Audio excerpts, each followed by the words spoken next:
بسم اللہ الرحمن الرحیم، الصلاۃ والسلام علیکہ یا رسول اللہ صلی اللہ علیہ وآلہ وسلم۔ ایاک نعبد و ایاک نستعین۔ میرے رب کی مخلوق اور رسول اللہ کے امتیوں کو خان کا اور میرا سلام۔ آج میں خان کا ایک پیغام دینے آپ کے سامنے آئی ہوں۔ خان نے پورے پاکستان کی عوام سے اپیل کی ہے کہ 24 نومبر کو وہ سب بچہ اس احتجاج کا حصہ بنے۔ یہ صرف ایک خان کی جنگ نہیں ہے، یہ آپ سب کی، یہ ملک کی حقیقی آزادی کی جنگ ہے۔ اس میں خان نے ہر طبقے سے تعلق رکھنے والے انسان کو اس میں شرکت کی دعوت دی ہے۔ اس میں کسانوں کو کہا ہے، اسٹوڈنٹس کو کہا ہے، ٹیچرز کو کہا ہے، ہیومن رائٹس والوں کو کہا ہے، رکشے والوں کو کہا ہے۔ یہ نہیں کہ خان نے کہا ہے کہ ہر طبقہ، ہر بچہ اس احتجاج کا حصہ بنے تو انشاءاللہ کامیابی ہمارا مقدر ہے۔ خان نے ججز اور وکیلوں کے لیے ایک اپیل کی ہے کہ میں قانون کی بالادستی کے لیے آج جیل میں ہوں، تو آپ لوگوں کا یہ فرض بنتا ہے کہ آپ اس احتجاج کا حصہ بنیں اور پاکستان کی ہر جگہ سے ہر تنظیم وکیل خود لیڈ کریں اپنے وکیلوں کے یونیفارم میں، اور 24 نومبر کو وہ اسلام آباد پہنچیں۔ خان نے اس طرح تو بہت سے ہمیں لائے عمل بھی بھیجا ہے، بہت سے پیغامات بھی بھیجے ہیں، لیکن وہ وقت کے ساتھ ساتھ ہم آپ کے سامنے لے کے آئیں گے۔ دوسرا جو سب سے امپورٹنٹ اور اہم بات ہے جس کے لیے میں آج آپ کے سامنے آئی ہوں، وہ صرف یہ ہے کہ بہت سی چیزیں ہو رہی ہیں کہ جی 24 نومبر کی ڈیٹ چینج کر دی جائے اور خان کے سے ہم مذاکرات کر لیں گے، تو ایسی کوئی بات نہیں ہے۔ ڈیٹ صرف ایک ہی شرط پہ چینج ہو سکتی ہے کہ خان باہر آئیں اور خود اپنی زبان سے عوام کو اگلا لائے عمل دیں۔ اس کے علاوہ کسی قیمت پہ 24 جو ہے وہ چینج نہیں ہو سکتی۔ اس لیے اگر کوئی غلط میسج آئے آپ کو عوام کی طرف سے تو آپ نے اس کو نہیں ماننا، کیونکہ خان نے یہ خاص پیغام بھیجا ہے کہ 24 نومبر کبھی بھی کینسل نہیں کی جائے گی جب تک کہ خان خود آ کے عوام سے خطاب نہیں کریں۔ دوسری بات میں نے آپ سے یہ کہنی ہے کہ آپ کا یہ فرض بنتا ہے کہ آپ لوگ اس پہ نکلیں، عوام کا یہ فرض بنتا ہے، کیونکہ عوام ساری بچہ پاکستان میں اس چیز کا گواہ ہے کہ پی ٹی آئی کے اوپر کس طرح ظلم کیا جا رہا ہے۔ میری آج اداروں اور پولیس سے ایک التجا ہے کہ یہ آپ کے بہن بھائی ہیں جو پرامن احتجاج کرنے آتے ہیں، آپ ان پہ ظلم کیوں کرتے ہیں؟ یہ ان کا قانونی حق ہے، اور قانون کو آپ اپنے ہاتھ میں لیتے ہیں، آپ ظلم کرتے ہیں، شیلنگ کرتے ہیں، توڑ پھوڑ کرتے ہیں، اور گرفتاریاں بھی آپ ناجائز کرتے ہیں۔ قانون کا خیال تو آپ نہیں کرتے، اور الٹا پرچے بھی ہمارے پہ کاٹے جاتے ہیں، ہمیں گرفتار کیا جاتا ہے، ہمیں جیلوں میں ڈالا جاتا ہے۔ کیوں؟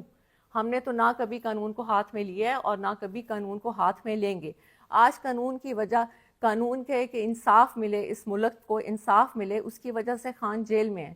تو کیا وکیلوں اور ججز کا یہ فرض نہیں بنتا کہ وہ اس احتجاج کا حصہ بنے؟ یا کیا صرف پاکستان ایک خان کا ہی ہے؟ کیا ساری قربانیاں خان نے ہی دینی ہیں؟ آپ لوگوں کا ملک نہیں ہے، آپ لوگ اس میں نہیں رہتے، آپ لوگ اس میں تجارت نہیں کرتے، یہاں پہ آپ کا گھر نہیں ہے، یہاں پہ آپ کے بچے نہیں ہیں؟ کیا خان اکیلا ہی ہے؟ کبھی آپ نے سوچا نہیں کہ 72 ایئرس کے خان ہو چکے ہیں؟ کیا ان کا دل نہیں کرتا کہ وہ اپنے گھر میں آرام اور سکون سے بیٹھیں، وہ ٹی وی دیکھیں، اپنی زندگی کو انجوائے کریں؟ آج وہ کال کوٹری میں، ایک چھوٹی سی جیل میں جس میں 4 پائی ہو، اور اگر ایک کرسی رکھو تو گھٹنے آپ کی 4 پائی کو لگتے ہیں، یعنی کہ اتنی چھوٹی سی جگہ پہ خان کو رکھا گیا ہے، اور 1.5 سال سے زیادہ عرصہ ہو گیا ہے۔ اور وہ کیوں ہے؟ صرف اس لیے کہ یہاں پہ انصاف آئے ملک میں۔ تو کیا ججز اور وکیلوں کی یہ ذمہ داری نہیں بنتی کہ ایک انسان جو انصاف کے لیے اندر بیٹھا ہے اور جو انصاف دینے کے دعویٰ دار ہیں ججز اور وکیل، اور وہ خاموشی سے بیٹھے ہیں، بلکہ الٹا وہ یہ کہتے ہیں کہ جی بہت سے ہمیں پتہ لگ رہا ہے کہ جی پٹیشن دائر ہو رہی ہے کہ پی ٹی آئی کو احتجاج سے روکا جائے۔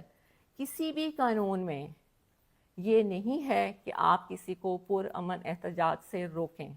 ہماری آپ سے التجا ہے کہ آپ اس ظلم کو بند کر دیں۔ یہ بچے، یہ بہن بھائی آپ کے ہیں، یزید مت بنیں۔ اس نے بھی یہ کیا تھا، وہ بھی مسلمان تھا، لیکن جب وہ اپنی انا کی وجہ سے اس نے یہ ظلم کیا، آپ یہ ظلم کرنا بند کر دیں۔ خدا را یہ ملک کو کہاں تک آپ ایسے کریں گے؟ کتنی لوگوں کی آپ بدوائیں لیں گے؟ دوسرا، ہم نے نہ کبھی قانون ہاتھ میں لیے اور نہ لیں گے، اور آپ سے التجا ہے کہ آپ بھی قانون کو ہاتھ میں مت لیں۔ دوسرا، اداروں سے میں نے یہ کہنا ہے کہ یہ بالکل غلط ہے کہ خان بدلہ لیں گے کسی سے. شاید آپ لوگوں تک یہ پیغام نہیں پہنچتا. خان نے کہا ہے کہ طاقت میں آ کے کسی سے بدلہ لینے کا مطلب ہے کہ اللہ کی ناراضگی. اور انہوں نے کہا ہے کہ میں نے یہ جو جیل میں جتنا بھی ٹائم گزارا ہے یہ میرا ایک اللہ سے تعلق بنا ہے جس میں نے یہ سیکھا ہے کہ طاقت میں آ کے معافی کا دروازہ کھولتے ہیں نہ کہ ظلم کا دروازہ کھولتے ہیں. تو جو بھی یہ آ کے پیغام باہر دے رہا ہے کہ خان تو غصے میں ہے, خان آئے گا اور خان بدلہ لے گا, آج پورے عوام کے سامنے میں یہ آپ کو کلیئر کر دوں کہ یہ سب جھوٹی باتیں ہیں. خان نے ہمیشہ یہ کہا ہے کہ نہ میں نے بدلہ لینے کا کبھی سوچا ہے اور نہ کبھی میں بدلہ لوں گا, کیونکہ بدلہ لینا نہ اللہ کو پسند ہے اور نہ ہی انسان کو خاص طور پہ طاقت میں آ کے بالکل بدلہ نہیں لینا چاہیے. دوسرا میں نے آپ سب سے یہ کہنا تھا, کہنے کو تو بہت کچھ ہے لیکن بات اگر چھوٹی اور مختصر کی جائے تو وہ بہتر ہوتا ہے کہ پورے پاکستان کے سیاسی نظام میں خان ایسے ہے جیسے کیچڑ میں کنول کا پھول, اور ہم نے خان کو اس لیے بچانا ہے کہ ان میں اور خان میں کیا فرق ہے. ان میں اور خان میں یہ فرق ہے کہ یہ لوگ اپنی کرسیوں, اپنی کرپشن کو بچانے کے لیے یہ سب ظلم کرتے ہیں اور حکومت میں آتے ہیں, اور خان صرف اپنے اللہ کو خوش کرنے کے لیے اور حقیقی آزادی ملک میں انصاف رائج ہو جائے, خان صرف اس کی جنگ لڑ رہا ہے. اور دوسرا میں آپ کو یہ بات بتاؤں کہ اکثر لوگ کہتے ہیں کہ یہ لوگ اپنے میٹنگز میں ہر جگہ الجہاد کے نعرے لگاتے ہیں. پہلی بات تو یہ کہ ہم نے کبھی بھی اپنے لوگوں یا ورکرز کو نہیں کہا کہ وہ جہاد کے نعرے لگائیں, وہ ان کے دلوں سے نکلتا ہے اور وہ خود لگاتے ہیں.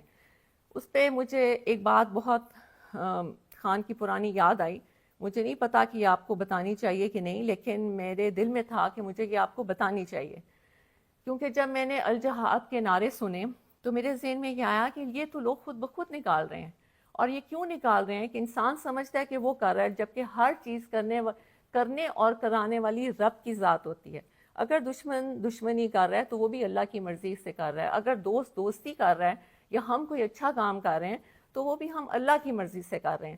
یہ صرف علیحدہ بات ہے کہ برے لوگوں کے لیے برے کام رکھ دیے جاتے ہیں اور اچھے لوگوں کے لیے اچھے کام رکھ دیے جاتے ہیں. تو ہماری تو ہمیشہ یہی دعا رہی ہے کہ یا اللہ ہمارے ہاتھ سے اچھے کام کرائیں. جہاد, آپ نے کہا الجہاد کا خان نے بہت پہلے یہ بتایا تھا کہ یہ قصہ, یہ ظلم اور یہ خان کے پیچھے ساری قوتیں جو کھڑی ہو گئیں اس کی وجہ کیا ہے جو آج تک کسی نے آپ کو نہیں بتائی. خان جب سب سے پہلے ننگے پاؤں مدینہ شریف گئے تھے تو جب وہ واپس آئے تھے تو فوراً ہی باجوہ کو کال آنا شروع ہو گئی تھی کہ یہ تم کیا اٹھا کے لے آیا, ہم اس ملک میں شریعت کا نظام ختم کرنے لگے ہیں اور تم شریعت کے ٹھیکیداروں کو لے آئے ہو, اور ہمیں یہ نہیں چاہیے. آپ یقین مانیے تب سے خان اور اس کی بیگم کے بارے میں گن ڈالنا شروع کر دیا اور خان کو یہودی کا ایجنٹ کہنا شروع کر دیا. یہ میں صرف آپ کو اس لیے بتا رہی ہوں کہ یہ خان نے کبھی پبلک میں نہیں بتائی. اگر یہ بات غلط ہو تو پھر آپ باجوہ اور اس کی فیملی کو پوچھیں, کیونکہ باجوہ اور باجوہ کی فیملی نے یہ باتیں کسی کو بتائی تھیں جو خان تک پہنچی تھیں. بعد میں کیونکہ آپ کو پتہ ہے کہ جب آپ اقتدار میں ہوتے ہیں تو ویسے بھی آپ کے جو ادارے ہوتے ہیں وہ آپ کو بہت سی رپورٹس دیتے ہیں. انہوں نے بھی خان کو یہ بتایا تھا کہ اصل کہانی یہ ہے کہ خان کو اس چیز کی سزا دی جا رہی ہے کہ وہ آپ کے ملک کے لیے, حقیقی آزادی کے لیے, انصاف کے لیے اور ننگے پاؤں مدینہ شریف کی سرزمین پہ جو وہ چلے تھے, یہ ان کو اس کی سزا دی جا رہی ہے.